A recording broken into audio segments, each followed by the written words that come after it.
Hey YouTube, welcome to the Subprime to Prime YouTube channel. Here, our focus is to get you from subprime to prime, and that all starts with knowing where you want to go on your financial journey. If you're new here, welcome. I put out information on all things financial literacy. Please give us a like and subscribe. Alright guys, in this video we're going to talk about how to get high limit credit cards from credit unions.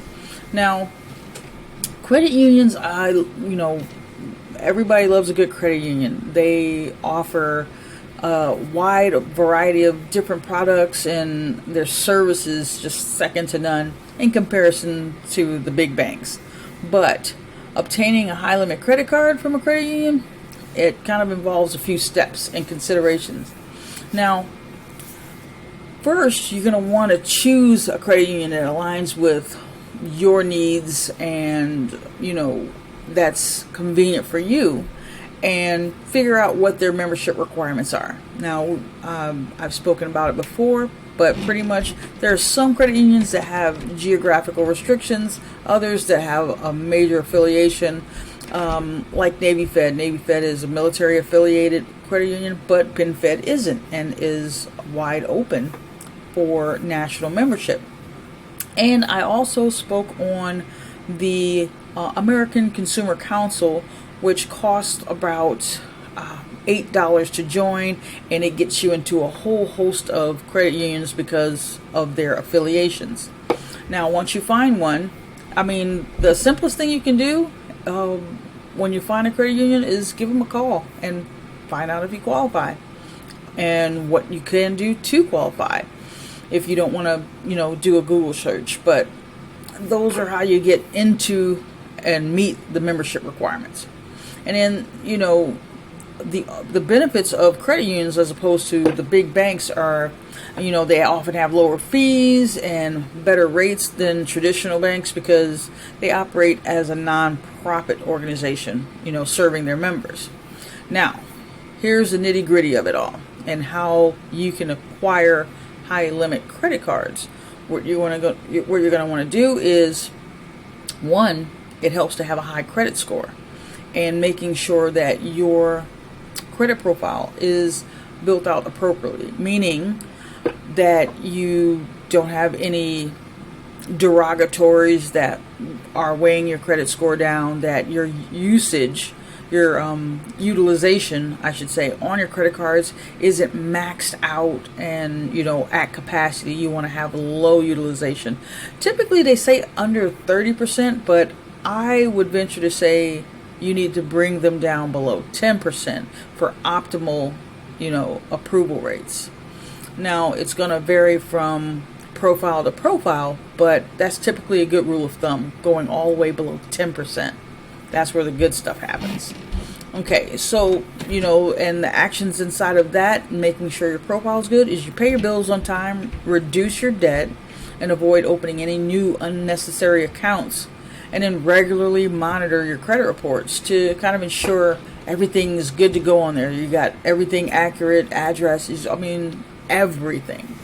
So our next step in getting a high limit card from a credit union is to build a relationship with them. You're going to want to start by, opening a checking and a savings account,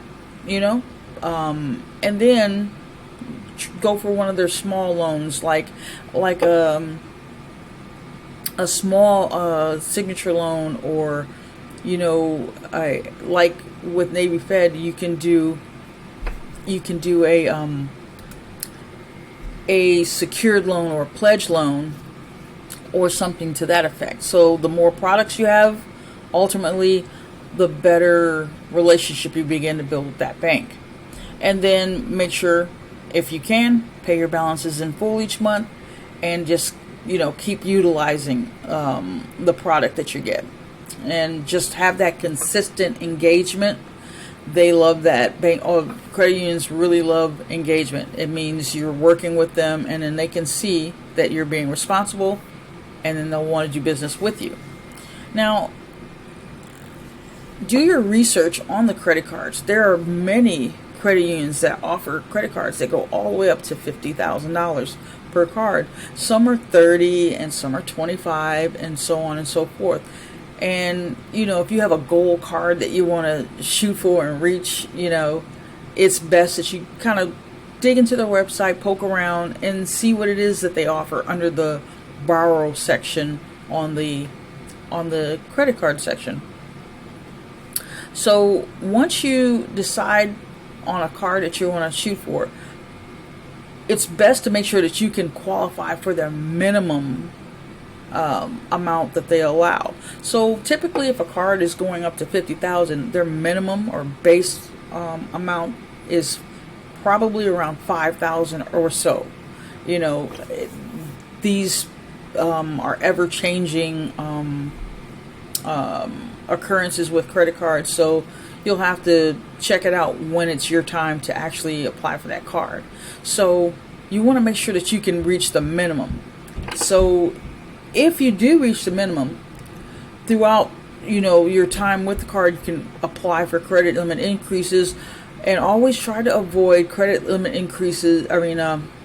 Inquiries on credit limit increases. I think that's an absolute waste of an inquiry, but you have to find out and know, hey, does this card do a hard pull for a credit limit increase? You find that out. If they don't, great. Usually if you do the increase on their app or on their site, it's not a hard pull. Don't quote me on that. You'd have to check, but typically when you apply in person or over the phone, that usually will cause a hard credit pull. So double check on that before you actually do it. And then, even if you don't get the 50 straight away, over time you can build it to 50. Now, they're going to always want you to, have your information. Some unsecured cards, it's just stated income, and it's no doc, so you won't have to have tax returns or financials, but some absolutely will require you to produce your financials. So in that case, be ready to have your either your tax returns or something stating your income, because for income verification, it does come up with credit cards that are super high. Now, what is considered high to you might not be considered high to another person. Some people will say that $25,000 is a high limit credit card, and that's a pretty good amount. And some people will say that 50 is a high limit. There are credit cards out there that do go to 100,000, and that's super high. But it's a matter of choice and where you want to land in that credit card space. So, and then sometimes you might come back with a lower amount than you expected. Try negotiating. When you negotiate or you ask for a reconsideration, sometimes negotiating a higher amount works out for you. So you don't always have to just take what they give you as a final say. Sometimes it can be negotiated, and then periodically review once you've received it to be considered for a credit limit increase. Like I said, just because you start at the bottom rung doesn't mean you have to stay there. So there's that. And then just basically maintain a great relationship. Always pay your cards on time because they're on auto pay. And just stay engaged with them. And you never know. And credit leads to more credit. And just always be careful and use credit responsibly. And for more tips on all things financial literacy, drop by our VIP. It's free on the school platform, Subprime to Prime. Thanks, and give us a like and a subscribe. We appreciate you. Have a good one.